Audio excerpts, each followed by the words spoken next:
You know, the idea that we have to have variety, and over time, yes, variety is a good thing. Um, but but while the bear is eating fish, then it doesn't eat other things like berries. It doesn't. The bears don't have a well-rounded meal and go, I need to go get some bread to put with my meat. They don't mix carbs and fats. They eat a lot of fat, and that's pretty much what they live on. And then they eat a lot of sugar.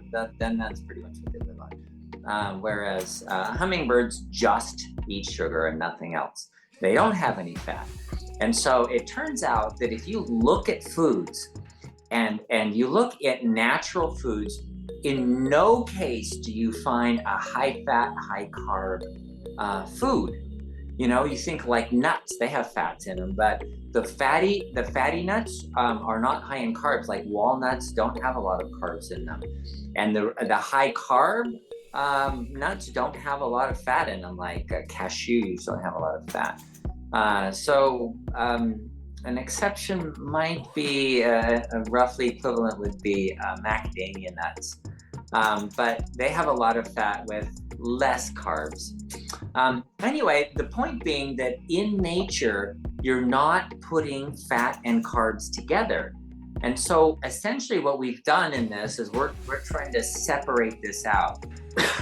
And then as you go into phase two, consider this as a possibility. We've talked about this a lot on various webinars as having a day of ketogenic diet. Like this is the day that I have meat and vegetables.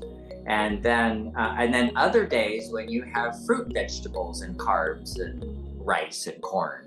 And on that day you don't have any fat with your meals, and on this day you have protein and fat, but you don't have any carbs with your meals. And if you do that on a daily, but why daily basis? Why not just different meals? Well, because when somebody eats fat, they're going to be insulin resistant for about 8 hours. What the research seems to show.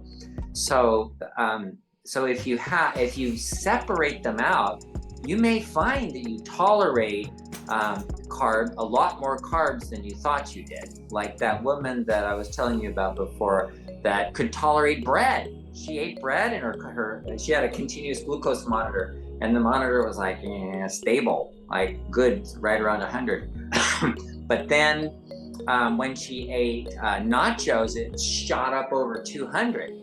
And she said, I don't know why the nachos. Well, what do you got in there? You got, tortilla chips, which are carbs and fat, and then beans, which are carbs, not a lot of fat.